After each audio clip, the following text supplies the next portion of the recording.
Hey everybody, thought I'd try something new, kind of show you my ugly mug.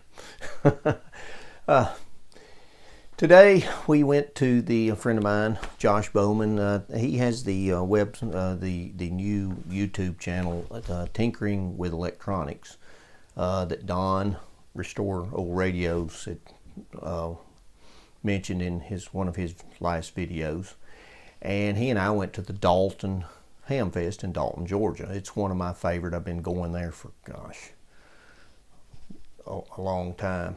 And of course, we had monsoons, and so the boneyard was boneless today. There was no bones to be had in the boneyard, so it was inside. It was limited, what have you. But I was going to share with you some of my Hamfest finds, and I'll also show you some pictures of the local town in Spring City, Tennessee. Here you'll see down on the main street the water. This is Front Street. This is the main drag through Spring City, and you can see the water. And then here is the picture of the Piggly Wiggly shopping center, and the water, I don't think got in the store, but it came really close. So anyway, let me show you some of the stuff that I picked up that followed me home. I really didn't anticipate buying anything. I really didn't. And so I'll start with the small stuff, and then we'll go from there. Okay, the first thing that I bought was a pair of scissors. As you can see how small they are. The reason I bought these is, you remember I talked about I was going to do this race in July, and it's called the last annual Vol State 500K, which is 314 miles. And so I thought I'd pick me up a pair of scissors to take along for repair, and just cutting parts of your shoes, your flesh, or whatever it takes to get through. Another thing that I picked up was an untested 6A7. It's always good to have a 6A7, so I just took a chance on it. So it was untested, so I got it pretty good deal, so it's no big deal. So okay, another thing that just jumped out at me, and I've got several of these, and I don't know where they're at. That's the problem. I bought it's a cheap telegraph key, but I couldn't find one, and so I've been having the urge to break out the old Heathkit HW7, HW8, and maybe do a little QRP, CW, whatever. So I thought I'd pick that up, and I got that pretty decent price too. So now we go to the bigger stuff. Went to this table, and this guy, I wasn't even going to try it. I wasn't even going to buy it, and he made me an offer, and then he tore the sticker off, and he just started coming down. He just kept coming down on a receiver, and so let me show you what I bought, and it's probably going to be a project that I'll video. Let me get it up here on the table. This followed me home.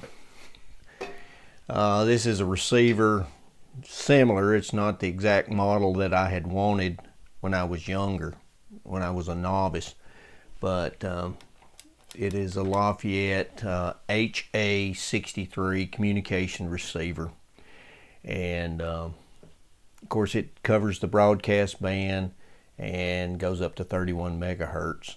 Got the receive, send, the BFO, so you could use this as a communication receiver. It's got a place for your headphones, got 4 bands, 8 automatic volume controls, got a band spread. So the guy assures me it works, but it's slow on coming on, so I figure it just needs a lot of TLC. And it's in fairly decent shape, just needs some good cleaning up. I'll flip it around and show you the back side of it. And so I got this for about, well, it was $20. And I don't know. I don't even know why I bought it, but it's $20, just $20. So anyway, let me flip it around and show you the back side. Okay, here's the back side. Of course, you've got your antenna connections here and for your 8-ohm speaker.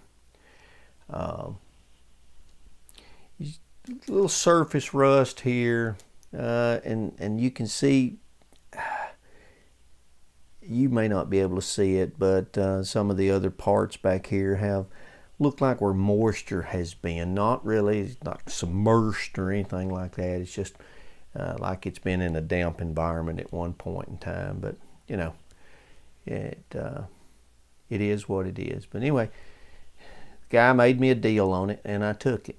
Well, alongside of this one, and I didn't buy these at the same time. We'd actually went and walked around all day, and then came back by, and then he just made another deal for a piece of equipment that I absolutely had no desire for. But hey, I was in a buying mood today.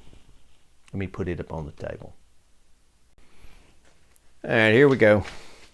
It's the HW29A, the 6-meter 6er, the Lunchbox transceiver. It's got one crystal.